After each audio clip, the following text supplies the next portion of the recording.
Duct Tape Studios. I'm Jeff McAleer, your host here at the Gaming Gang channel. Thanks for joining me once again. Today, I am going to share my review of the Pathfinder 4 Savage Worlds Ultimate Core box set, which is from my friends over at Pinnacle Entertainment Group. This is a massive box. It is hefty, and it is available right now. It does carry an MSRP of $199.99. All that said, let's swing on over to the other camera because here I've got the Ultimate Core box for Savage Pathfinder. Do want to mention before we dive on in, few things. First of all, my friends over at Pinnacle Entertainment Group were kind enough to provide me with this review copy, but neither I nor anyone else affiliated with the Gaming Gang has received any other sort of compensation for me to share this review with you. These days, that's very, very important for you to know. We're also not going to look at each and every page of the books that are within this Ultimate Core, but I do want to give you a very, very good feel for what is in this box and share my thoughts about it too. Lastly, there is an adventure that's contained within. So if you are a player hoping that your game master is going to pick up the Ultimate Core, or maybe they have picked up some items for Savage Pathfinder, definitely recommend tune out now. You don't want any of the surprises ruined simply because you watched this review. Now, having said that, if your game master is considering picking this up, tell them about this video so they can check this out and then be able to make an informed buying decision. Okay, so we're going to dive on in. Ta-da! I'm not just... So I don't have everything in the box. I've just got everything kind of stacked up. Now, I do want to point out, if you want a far closer look into everything that comes inside the Ultimate Core box, then by all means, check out episode 985 of my live show, The Gaming Gang Dispatch. I spend about 50 minutes diving on into everything that's in the box, except for one thing, which we will actually take a peek at in this video, because I didn't actually realize that it was in one of the little boxes, and it is the archetype card deck. So we get an action deck, which I was very excited to see because you may recall I reviewed the Deadlands box set, which I really liked, but I was shocked that there were no action cards. Well, here we've got these really big, extra large tarot-sized cards for our action deck. Very, very nice. Of course, you can use any standard 52 card deck with the jokers. Don't forget the jokers. You need those. But still, I like to have a themed action deck. So very, very nice. We get a set of dice. I will actually discuss how to play Pathfinder 4 Savage Worlds. If you are not overly familiar with the Savage Worlds game system, I will talk a little bit about that. We also have power cards, which I thought this was pretty cool because magic spells are considered to be powers, and I will talk about magic as far as Savage Pathfinder goes. And I will mention Savage Pathfinder and Pathfinder 4 Savage Worlds are just interchangeable, and even Pinnacle Entertainment refers to this as Savage Pathfinder. Challenges and obstructions during that chase. So I thought that's very cool. Like that quite a lot. We have status cards, which interestingly enough, we not only have status cards, we also have status tokens, but we have the status cards here. So if you're familiar with Pathfinder, then you know that there are various different statuses. There's various different conditions. Of course, that's also the case with Savage Worlds. So here we've got wounded, shaken, fatigued, distracted, vulnerable, entangled, bound, stunned, hold, aim, and defend. I thought this was a nice extra. As you can see, there is just loads and loads of goodies packed into this box. We also have some trackers here. So we have discs for you to track. If you want to track your PowerPoints, you can do so. We have 25 bennies, which if you are not overly familiar with Savage Worlds, these can be spent for a variety of different things, such as re-rolling die rolls, soaking damage, and quite a few different aspects to the game mechanics can be tweaked by using your bennies. And this is a game, unlike other games that you might score inspiration or fate points or anything along those lines that you can spend to kind of change the results of die rolls and things like that. It is encouraged that the game master give these out freely and the players spend them freely. Do not hoard your bennies. You'll have a far, far better time at the game table if the bennies flow. So here is the item that I did not share in the first look on the live show. It is the archetype card deck. So in the core book, we have archetypes. So Pathfinder has origin characters, which you find in all the artwork, or just about all the artwork for both Pathfinder First Edition and Second Edition. And they all represent specific character classes. Well, here we actually have those characters and more as far as the various different character sheets, essentially. So on the front, we've got their attributes and their skills, so what are known as traits in Savage Worlds. Then on the back, we have some more information about them, their ancestry, hindrances, edges, class features, and gear.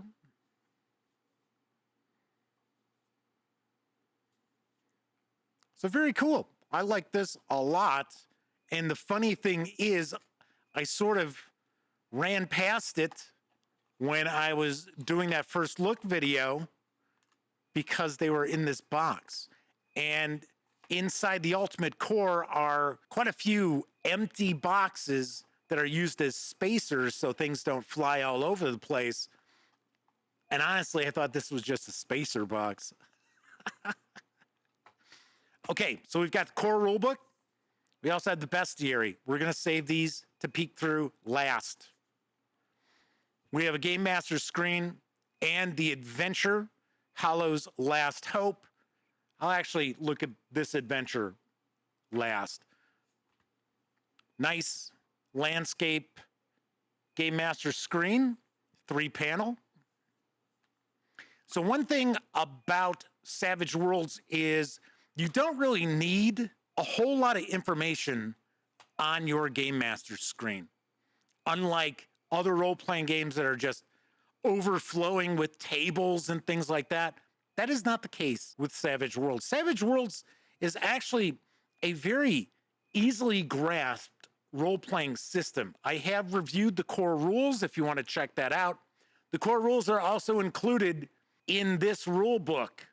So usually when you have various different settings for Savage Worlds, you have to own the core rule book, and the setting book builds on that. That is not the case here. Everything is contained in this core rule book. You do not have to have the Savage Worlds Adventure Edition. So we also get a map of the Inner Sea, as well as various different punch-outs. One thing I will mention, which is not in the Ultimate Core, that some people might be surprised, especially if you're familiar with some of the box sets that do come out for Savage Worlds, there are no figure flats. So there are no standees, which, to be honest, I was all right with. That's okay with me, because there is already loads and loads of stuff jam-packed into the box. So I'm going to move this stuff out of the way.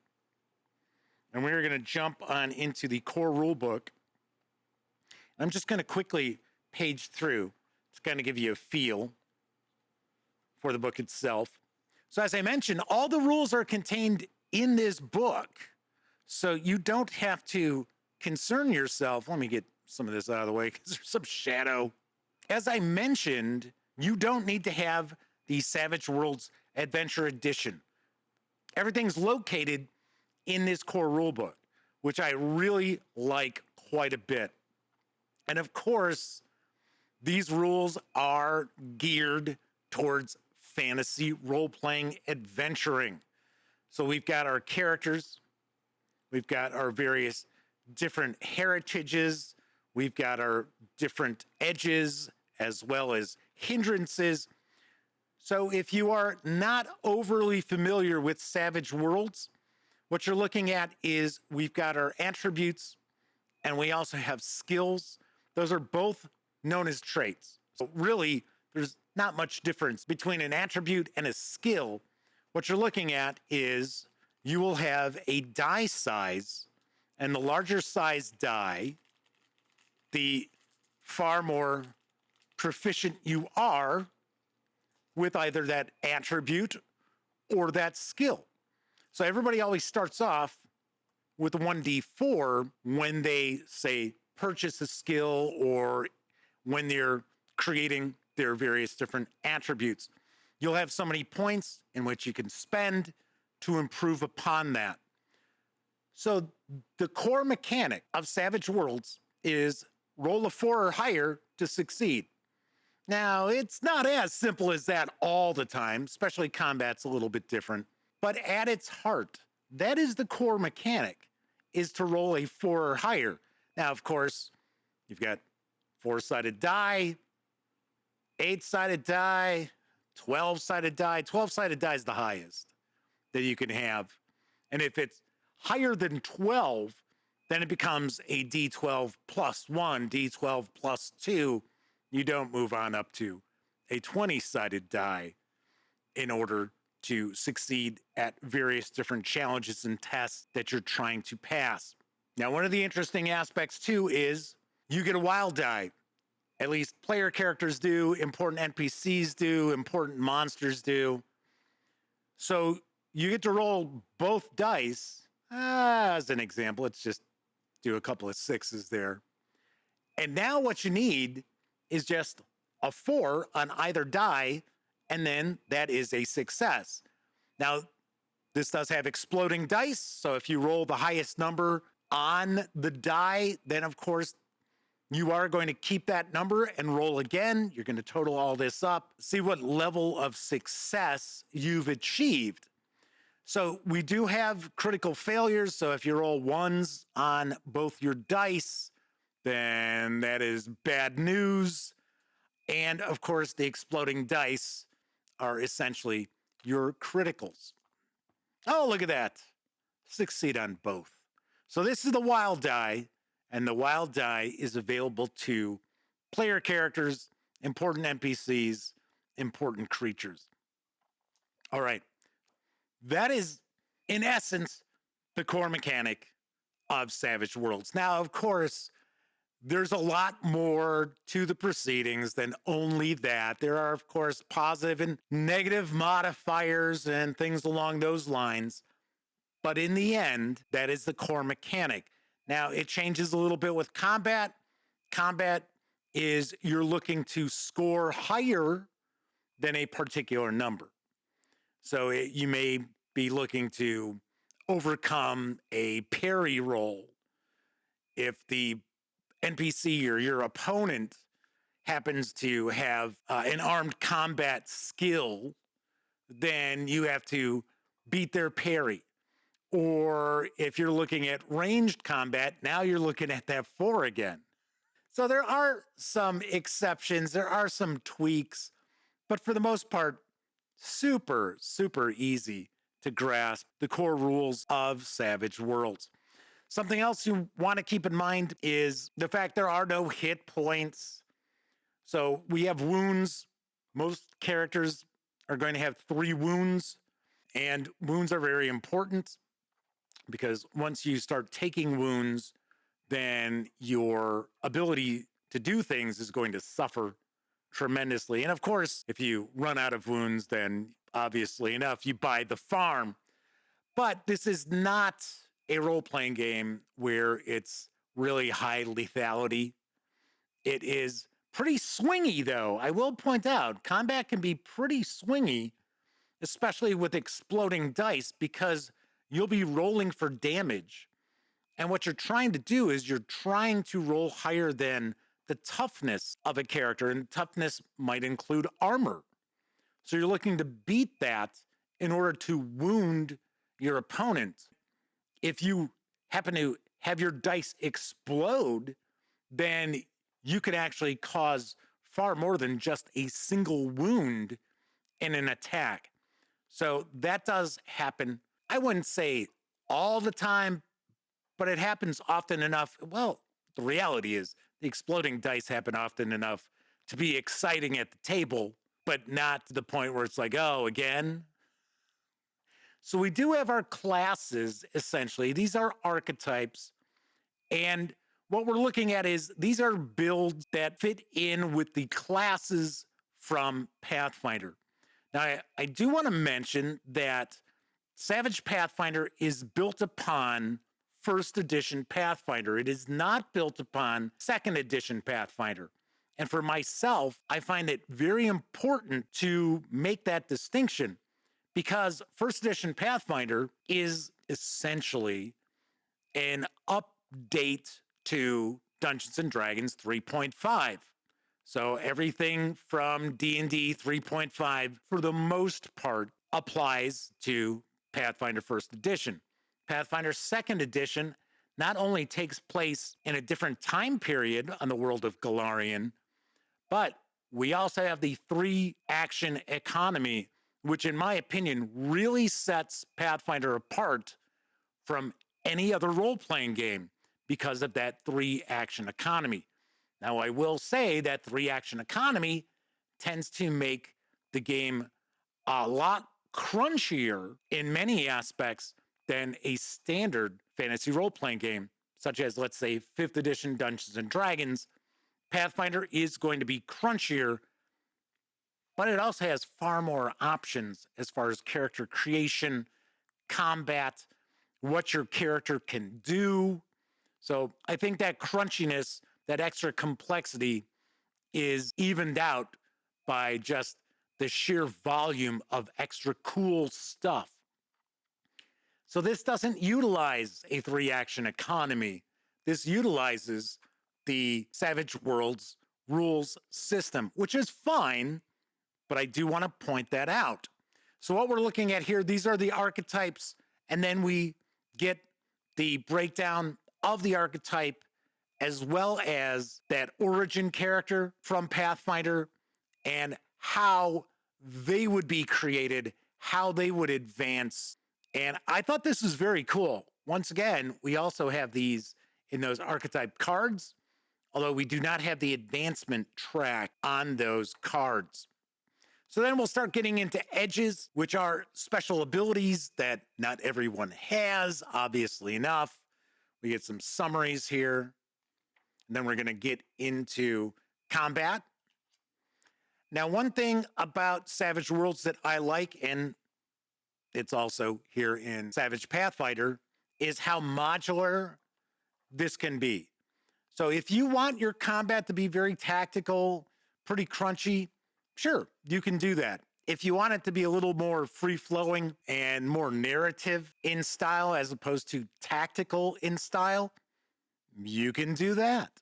So as you can see, we've got all these various different situational rules that you can utilize if you want, or if it's a little more than what you want to deal with at your game table, then you simply just ignore it. It's your game. You essentially can run it however you want. So we do get the breakdown of downtime, traps, a bit of discussion of Galarian itself, and then we get quite a lot of page space devoted to magic. So with magic, it's quite different than you would have found in, say, Pathfinder or even Pathfinder 2nd Edition, because we do not have slots for spells. We have PowerPoints, and the magic using characters will spend their PowerPoints to fuel their spell casting. And you do have to roll to succeed at casting spells. So that is something else that's brought into the fore with the magic system for Savage Pathfinder that is different than Pathfinder or Pathfinder 2nd Edition. Now, one thing that I do like, I think is pretty cool, and this is something that we see with some superhero role-playing games, is what is the essence of the power? So as an example, you have a blast of some sort. So you've got a blast, it does damage. Does it matter if it's ice, fire, thunder, lightning? Well, it does if your target has some sort of vulnerability or invulnerability to that element. But the reality is, not so much. It's pretty cool that you've got the various different spells, which are boiled down to their essence, and then the player and the game master can join forces and kind of flesh those spells out. Now, that's not to say that's the case with all the spells, but with some of the spells that kind of share a common theme, yes. So I like that quite a bit. We get some info about magic items, and that is going to wrap up the core rulebook outside of a short bestiary. So we're going to take a look at, here's the bestiary, talking about creature abilities. But the bestiary here is more like natural creatures. And we'll finish up with the character sheet. So that is the core rules. Now we get the bestiary. Now the bestiary is shorter. So something I will point out as well, as I'm recording this, there is a New Year, New Game sale over at Drive-Thru RPG. If you are interested in checking out Savage Pathfinder, but maybe you don't want to go the route of picking up the Ultimate Core box, or you don't want to pick up the hardcovers, you want to kind of dip your toes in first, these are on sale. So the core rulebook and the bestiary are both on sale for $14.99, which is $10 off the usual price of the PDFs. So the bestiary is shorter, and we will dive on in to give you an idea of the various different creatures. Now, this is actually pretty jam-packed. And as you can see, we have multiple entries on each page. And in some ways, I think that works against the bestiary a little bit, because we're not getting as much information as I would like to see on these creatures. Now, we're getting all the stat blocks we need. We're getting all the abilities to make these creatures, monsters, so forth, stand out and stand apart from one another. So that's very important. It's just some of that background information is not included. So one of the things, as an example, with Pathfinder that I find really fun and very different are the goblins. So the way the various different creatures are handled are in a lot of ways quite different than what you would find in, say, Dungeons and Dragons. And I think the Pathfinder goblins really stand out as being very interesting, and as a game master, very unique as far as role playing. Here, kind of light on the information, speaking of the goblins. So I think that's a little bit of a drawback to the bestiary. Would have liked to have seen fewer entries, little bit more background information.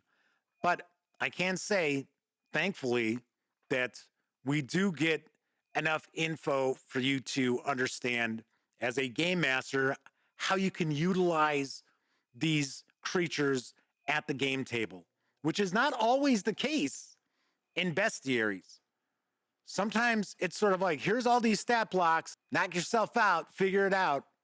I say it all the time. There is a reason why the book series, The Monsters Know What They're Doing, and the blog are very popular.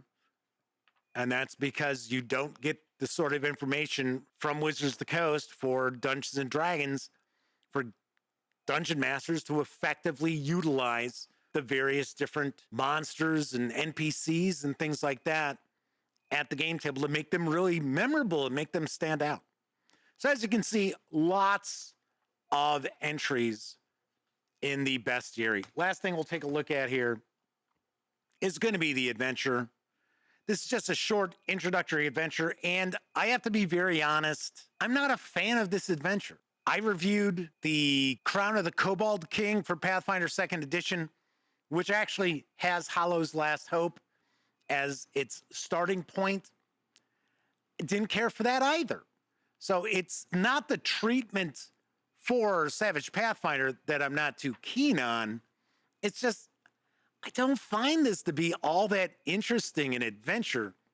For one, it actually takes place in this lumber town for the most part.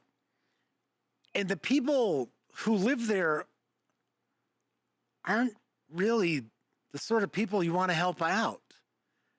Now, not everybody is a shitheel, but a lot of them are. So it's kind of like, well, I don't know. And I think that was one of the big aspects of the adventure for me when I reviewed Crown of the Kobold King was, you're supposed to be helping out the folks in this town, and it's kind of like, why? It'd be like, screw you people. But I will say, this adventure does a nice job of introducing game masters and players to Savage Worlds. It's also important to keep in mind that the adventure design for Savage Worlds tends to be a bit different than what you see from other role-playing game publishers, because Pinnacle Entertainment Group tends to use a kind of a plot point sort of campaign. Now, this is not what this is, but I'm kind of curious because I know we have Rise of the Rune Lords as well as Curse of the Crimson Throne, which have been converted over to Savage Pathfinder. I have not had an opportunity to see them, but I am kind of curious if that has been adopted for those two long campaigns. Those are also box sets. All right, so that is a peek at the adventure. So as you can see, this Ultimate Core is just packed with goodies. So let's swing on over to the other camera because I'm going to share some final thoughts as well as my review score. On a whole, I really do like the Ultimate Core for Savage Pathfinder. I'm a fan of Pathfinder. I'm probably more of a fan of the setting as opposed to the mechanics from the first edition. And I will be very, very honest, I am not really familiar with the first edition of Pathfinder. I kind of came on board, started doing reviews for second edition. So as far as how does this translate compared to Pathfinder, I really can't tell you. But all in all, I find the Pathfinder adventures to be pretty good. I like the 3-action economy. And of course, like I said, if you follow the Gaming Gang, you know, for the most part, I really enjoy the Paizo Inc. releases. Now, I think that you have got plenty of gaming material in this Ultimate Core box. Enough to keep you going for a good amount of time if you use adventures. Now, that is one of the drawbacks in my opinion, of this box set is that the only adventure that's included in this is Hollow's Last Hope. It's relatively short. I would assume most people will finish that up in a couple of sessions at most. So here you've got this big box jam-packed with goodies, but that's the only adventure that was available. Now, like I said, I know Rise of the Rune Lords is out, and it's also a box set. But to my knowledge, I don't think there are any other just kind of standalone adventures that have been released yet for Savage Pathfinder. And once again, as I had mentioned previously, there is Curse of the Crimson Throne, but I don't think that's out yet. I think that was a successful Kickstarter, but I don't think it's out. So to me, that is a little bit of an issue that there isn't a lot of easily available content for Savage Pathfinder. But I will also mention that what my recommendation would be is if you pick up the Ultimate Core, keep your eyes peeled on Humble Bundle, because every few months, Paizo Inc. runs a Humble Bundle for Pathfinder, and about twice a year, it's specifically first edition Pathfinder, and it is just overflowing with years worth of adventuring, and it's normally about $25 to get everything. They also do that with Pathfinder 2nd Edition. So if you're not all that concerned with the specific setting, the time frame, the timeline of Savage Pathfinder, then by all means, take advantage of those bundles as well, because with 1st edition and 2nd edition, there is not a lot of crossover as far as adventures. Yes, there are a handful that are available for both 1st edition and 2nd edition, but not too many. So once again, that's something else that you can get your hands on for about $25 and really incredibly boost the overall value of this Ultimate Core box. I like Pathfinder for Savage Worlds. I think it's very well done. I personally think it's relatively easy for you to port over Pathfinder 1st edition and 2nd edition adventures, because what you're looking at here in Savage Worlds is the monsters and creatures, things like that. The really important things are their abilities. Yeah, sure. The attributes, they count. But the important thing is their abilities. And we have wounds. We don't have hit points. So you don't have to worry about trying to convert things over. And of course, we have the bestiary that's jam-packed with entries as well. I really like the Ultimate Core box for Savage Pathfinder, and I really like Savage Pathfinder. Granted, it's not perfect. I would have liked to have seen some tweaks with the bestiary, and I think the adventure personally is kind of a clunker, even though it is going to introduce the game master and players to Savage Worlds.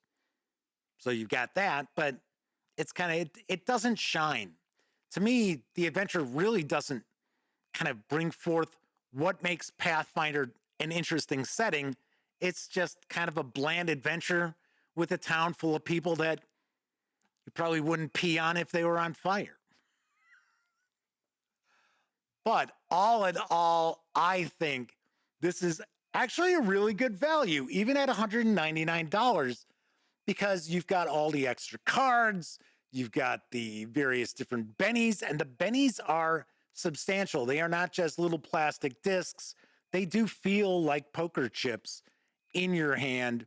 You've got the books, you got the Game Master screen, you got the archetype deck. So there's a lot that's included in this box. Now, if you're scared off by that $199.99 price tag, and I understand, certainly could see that scaring people off, you can always just simply pick up the core book as well as the bestiary. So right there, I think you're looking at about $80 off the top of my head. In fact, I'll tell you in a second.